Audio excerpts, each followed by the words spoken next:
এটা তো এটা তো হচ্ছে দৃষ্টতাপূর্ণ মন্তব্য। ফ্যাসিবাদের যে সকল বড় বড় স্টেক হোল্ডার ভিকটিম ছিল তার মধ্যে শাপলার শেষ শহীদারা, শাপলার আহতরা সব অন্যতম বড় ভিকটিম। তাদেরকে ফ্যাসিবাদের সাথে ট্যাগ লাগানোর দুঃসাহস করা, এটা তো পুরো সত্যকে অস্বীকার করা।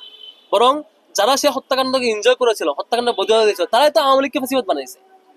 আওয়ামী লীগকে ফ্যাসিবাদ বানানোর যত একাডেমিক বৈধতা দান করা এবং মিডিয়া কেন্দ্রিক বৈধতা দান করা, ইন্টারন্যাশনাল সাপোর্ট অর্জন করানো এবং দেশীয় অঙ্গনে সকল ক্রসফায়ারকে বৈধতা দেওয়া তারাই দিছিল। এইভাবে অপরাধকে পাল্টা ট্যাগিং দিয়ে, পাল্টা বক্তব্য দিয়ে কখনো অপরাধ থেকে আপনারা নিস্তার পাবেন না এবং এই গণহত্যার বিচার হইতে হবে। যারা এই শাপলা হত্যাকাণ্ডে যারা বৈধতা উৎপাদন করেছিল, যারা সাপোর্ট দিয়েছিল, যারা এই শাহবাগে মব তৈরি করে বাংলাদেশকে অস্থিতিশীল করে শেষ পর্যন্ত ফ্যাসিবাদ কায়েম করে, যারা দিন দুপুরে শতাধিক মানুষকে একই দিনে হত্যা করাকে যারা জাস্টিফাই করেছে, পরবর্তীতে সেই হত্যাকারীরা এটাকে বৈধতা পেয়ে খুশি হয়ে পরবর্তীতে জুলাই আগস্টে এসে হাজার হাজার মানুষকে শহীদ করেছে এবং সেটাকে যারা এনজয় করেছে, এই দায় এড়াইতে পারবে না এবং তাদের মতামত উৎপাদনকারীদেরকে এটার পানিশমেন্ট এবং জনতার মুখোমুখি নিশ্চয়ই একদিন না একদিন হইতে হবে।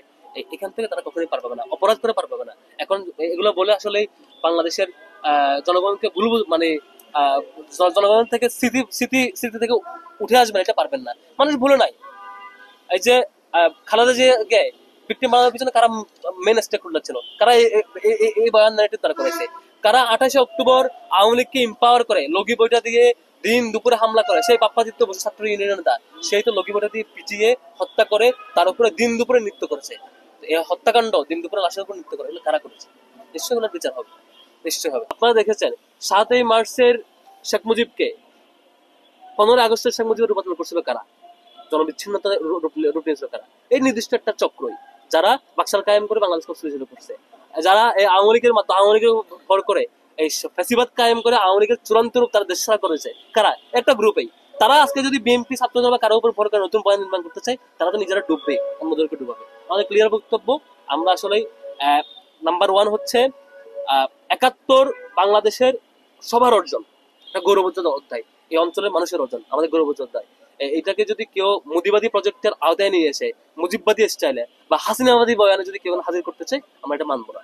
আমরা 71কে আমাদেরই রাখবো, এই জাতির রাখবো এবং এই গৌরবোজ্জ্বল অধ্যায় আমাদের থাকবে এবং গণহত্যার বিচার নিশ্চিতভাবে হবে, সেটা আশা করছি। আর দ্বিতীয়ত হচ্ছে, আর যে কোনো ধরনের অন্যায়ের প্রতিবাদে যদি কেউ আমাদেরকে মব সৃষ্টি করে, মব সত্তার বাধা দিতে চাই, সেটা আমরা মেনে নেব না। মবের সংস্কৃতির বিলুপ্তি হয়েছে। শাহবাগ 15 বছর চেষ্টা করে তাদের শাহবাগের চূড়ান্ত রূপ ফ্যাসিবাদ কায়েম করে সফল হয় নাই। ক্ষুদ্র প্রচেষ্টা দিয়ে, ঠুনকো প্রচেষ্টা দিয়ে এ ধরনের সহভাগিতা এই অঞ্চলের মানুষ হয়তো সাময়িকভাবে কনফিউজ হইতে পারে, সাময়িকভাবে মিথ্যাচারে কনফিউজ হয়ে যেতে পারে, কিন্তু দীর্ঘমেয়াদে এগুলো ফলাফল বয়ে আনবে। অন্যায়ের বিরুদ্ধে আমাদের প্রতিবাদ নিশ্চিত জানিত। Thank you.